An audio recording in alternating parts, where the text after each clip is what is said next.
Bonjour à vous, pèlerins du web. Avec MyCop, nous entrons dans la troisième phase néolithique européenne, la plus intéressante.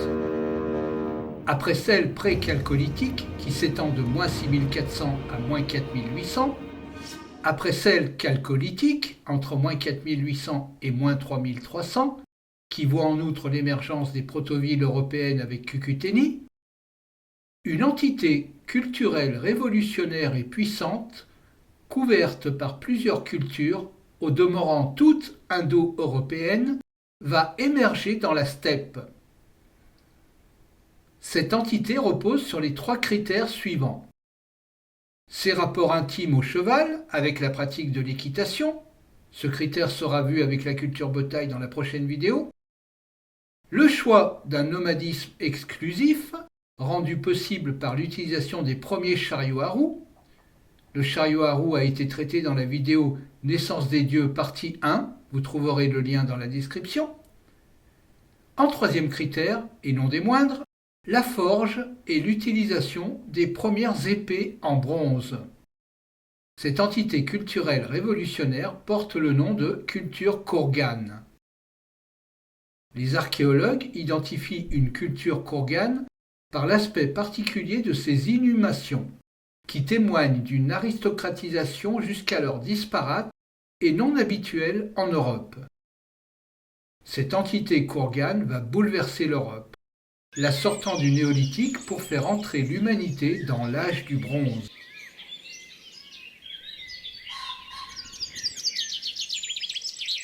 La première culture Kourgane identifiée comme telle est la culture MyCop. Elle se développe entre moins 3700 et moins 3000. Avec cette culture, nous entrons de plain-pied dans le futur eurasiatique et proche-oriental. C'est une véritable mutation que l'humanité va connaître désormais, avec la maîtrise du bronze, qui rend décisive la suprématie guerrière vis-à-vis des cultures restées chalcolithiques, et la maîtrise de l'équitation, qui, avec la technologie du chariot à roues, vont raccourcir les distances, faire abandonner la sédentarisation, et donc l'agriculture, et rendre le nomadisme et l'élevage exclusifs. Cette mutation d'une société sédentaire agricultrice vers une société nomade d'élevage s'opère dans les populations des steppes.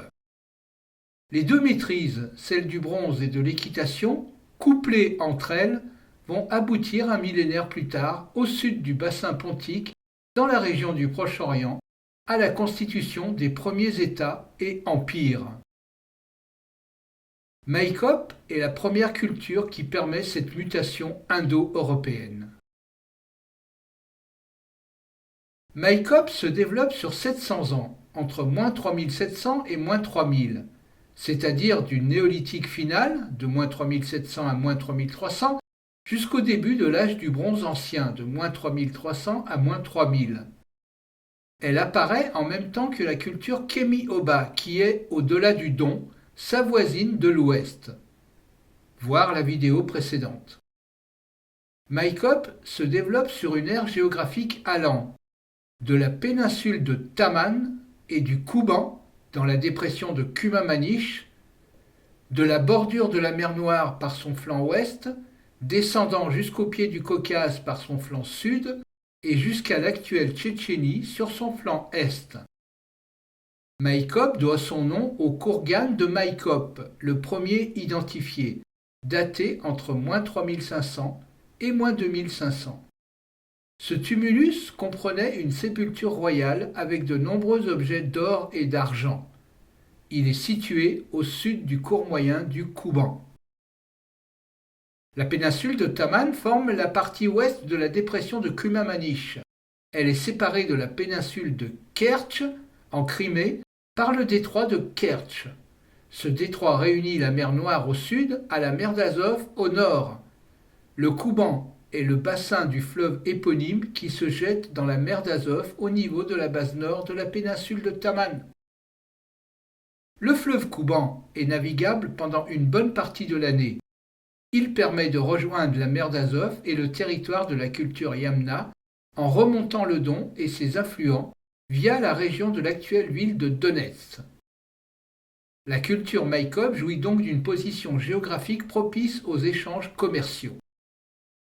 Outre les liens avec les cultures voisines du Circumpontique, la culture Maïkop a également des liens plus distants avec la culture des amphores globulaires qui évolue de -3400 à -2800 et avec la culture de la céramique cordée qui évolue de -3000 à -2200 et que nous traiterons dans de prochaines vidéos.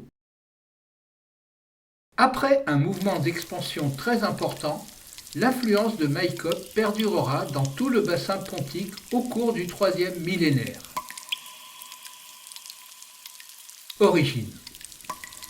Maïkop se serait constitué par des intrusions de tribus en provenance des steppes pontiques désireuses de rejoindre le Caucase.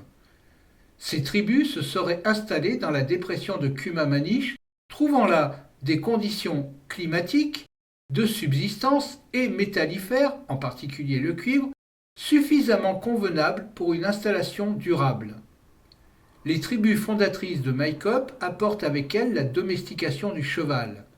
Ces tribus auraient des liens linguistiques et ethniques avec les proto-indo-européens du groupe méridional de Mikhailovka qui comprend le groupe Novodanilovka, lequel est un métissage à potentiel guerrier entre Boyan et Srednistok, que nous avons déjà vu, et la culture de Kemioba. Mais il n'est pas exclu que des composants de Maïkop soient arrivés par le sud, c'est-à-dire par la Transcaucasie, ou même depuis le nord de l'Anatolie. En effet, la position frontière de la Ciscaucasie, entre le monde des steppes et le monde syro-anatolien, la place idéalement pour profiter des deux tendances culturelles. Récemment, des études paléogénétiques ont révélé que, à l'intérieur de la culture Maïkop, il existe une différence entre les groupes Maïkop des steppes et les groupes Maïkop du Caucase. Les individus étudiés des tumuli de la zone steppique herbeuse associés archéologiquement au complexe culturel steppe Maïkop n'ont pas de composantes liées aux agriculteurs anatoliens à la différence de leurs congénères contemporains de Maïkop des contreforts caucasiens. Au lieu de cela, les groupes Maïkop des steppes portent une troisième et une quatrième ascendance qui est profondément liée respectivement aux Sibériens et aux Amérindiens du Paléolithique supérieur et aux actuels Asiatiques de Sibérie du Nord.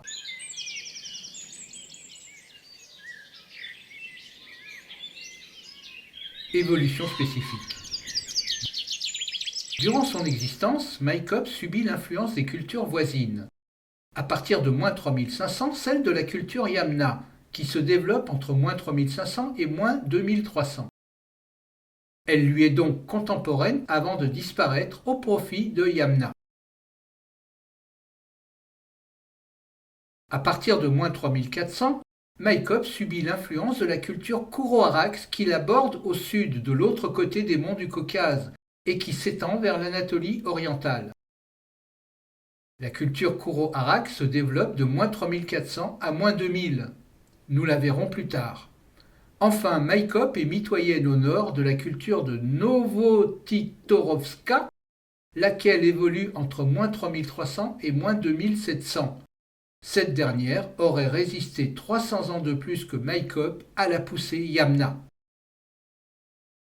Maïkop se distingue des cultures antérieures par ses pratiques inédites d'inhumation.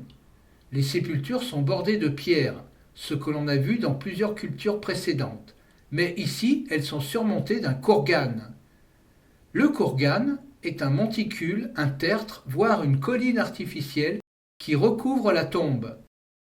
Sa signification est que le kurgan est censé non seulement protéger le défunt, lui et ses artefacts qu'on dépose avec lui pour la postérité, mais aussi de le rapprocher du ciel. Ces vastes et riches tumulus funéraires reflètent l'émergence d'un nouveau système d'organisation sociale. Car les kurgans sont extrêmement riches en objets de bronze, d'or et d'argent, finement décorés, ce qui est inhabituel pour l'époque. Le kurgan n'est donc pas démocratique, il est réservé aux élites dirigeantes. Vous et moi, qui faisons partie des communs, avions pour réservation de simples fosses, au demeurant souvent communes. Prolongeant la pratique commerciale de Srednistog, qui l'a précédé entre -4400 et -3900, voir la vidéo 0810 La fantastique histoire sur Srednistog, la culture de Maïkop est également contributaire de la diffusion circumpontique de la métallurgie des cuivres arséniés. En effet, Maïkop livre une production métallique cuivrique importante avec des objets comme le poignard, c'est-à-dire le couteau à lancer, qui peuvent être considérés comme des épées lorsque la lame dépasse 30 cm. La hache plate, la hache de combat, ces armes cohabitent avec des pointes de flèches finement ouvragées dans de la roche siliceuse, obsidienne. Le commerce des armes métalliques est exclusivement cuivrique jusqu'en -3300, date à laquelle la métallurgie du bronze va supplanter celle du cuivre. Voir la vidéo La fantastique histoire Un nouvel âge, la fin du grand esprit, pour des détails sur l'entrée dans l'âge du bronze. Car, en plus de l'innovation funéraire des Kourganes, c'est aussi à Maïkop que l'on doit la première épée de bronze, du moins la plus ancienne connue du monde. On estime sa date de fabrication vers -3300, soit dès le début de la métallurgie du bronze. La forge d'épées de cuivre arsénié était déjà connue depuis 2 siècles. On a déjà dit que la contamination du cuivre natif, métal par nature ductile, avec de l'arsenic le rendait plus résistant, ce qui a permis d'avoir des lames métalliques cuivriques plus longues que celles des poignards. Les premières épées au monde sont des épées de cuivre arsénié. Elles ont été découvertes dans une cache de Arslan Tepe et sont estimées autour de -3500. La première épée de bronze a été découverte dans une sépulture Maïkop. Elle est actuellement exposée au musée de l'Ermitage de Saint-Pétersbourg. Sa longueur est remarquable, 63 cm. Nul doute qu'avec un tel engin, les dagues et poignards en cuivre font pâle figure. Par leur maîtrise de la métallurgie du bronze, les forgerons de Maïkop supplantent dès lors ceux du sud-est anatolien. Leur notoriété se répand tout autour du bassin pontique. On leur prête des vertus divines. On les imagine œuvrant dans les entrailles de la terre, la faisant sursauter à chacun des coups portés par leur marteau sur la lame rougie. Ils constituent la 2e génération des métallurgistes, celle de Vulcain après celle d'Héphaïstos. L'épée de bronze devient l'arme de destruction ultime que tout bon conquérant se doit d'être doté. Il n'est donc pas du tout improbable que les Maïkop se soient enrichis avec son commerce. Tout autour du bassin pontique, ils échangent leurs fameuses épées contre de la turquoise en provenance de l'actuel Iran et du lapis-lazuli en provenance de l'actuel Afghanistan. Dès lors, les armes de bronze déferleront autour du bassin pontique. Elles atteindront la Mésopotamie méridionale assez rapidement, vers -2900, grâce aux rapports commerciaux privilégiés que le pays de Sumer entretient avec Arslan Tepe. Elles contribueront localement à la constitution des dynasties sumériennes archaïques. Puis, vers -2700, ce sont la Troade, l'Égypte et la Crète qui se dotent à leur tour de ce métal précieux. On peut logiquement supposer que l'usage guerrier des épées de bronze est un facteur déterminant de la diffusion de la langue des utilisateurs conquérants. Pour mémoire, rappelons-nous que l'ensemble du littoral pontique est parcouru depuis au moins l'avènement de l'agriculture vers -8000. À partir de maintenant, l'homme sait monter à cheval et il est armé d'épées redoutables, capables de briser celles de ses ennemis.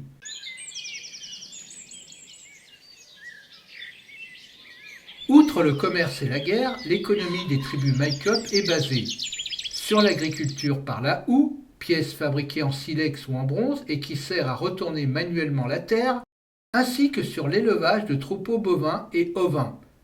Les Maïkop apprécient le lait des brebis et deviennent d'excellents fromagers. Nous l'avons compris, Maïkop devient également expert en élevage équin. Ses chevaux font l'objet d'un commerce aussi fructueux que celui du bronze. Maïkop ne néglige pas non plus l'élevage porcin. L'agriculture est souvent faite en terrasse, ce qui constitue un des exemples les plus anciens du monde. Il semble que la cueillette joue encore un certain rôle dans l'économie locale. Or, malgré la maîtrise de l'agriculture, on constate que les établissements humains sont de peu de durée. Ce fait témoigne précisément d'une culture à tendance nomade et par voie de conséquence commerciale et guerrière. Les établissements éphémères sont constitués de huttes de planches jointes par de l'argile, de forme carrée ou ovale, d'environ 5 mètres carrés, le sol est en terre battue, recouverte ou non de galets. Maïkop utilise la roue et se déplace en chariot. Ces nouvelles technologies de déplacement sont importées des cultures d'Europe du Nord à partir de -3500, en particulier la culture de Baden que nous traiterons plus tard. Un chariot a notamment été découvert dans un kourgan dans le bassin du Kouban. Avec l'introduction de l'élevage et de la roue dans la région, les populations des steppes de l'âge du bronze ont innové un nouveau système économique, celui du pastoralisme mobile. Le chariot permet de tracter de grandes quantités de matériaux. On utilise les bovins pour la traction de ces chariots. C'est ainsi qu'apparaissent les premières caravanes. Elles sont escortées par des hommes montés à cheval, maîtres dans l'art de l'équitation. Les établissements durables n'ont dès lors plus grand intérêt et ils disparaissent de la steppe pendant les 2 millénaires suivants. Cette nouvelle forme de pastoralisme plus mobile est d'abord évidente parmi les groupes steppiques de Maïkop tardif de -3300 à -3000.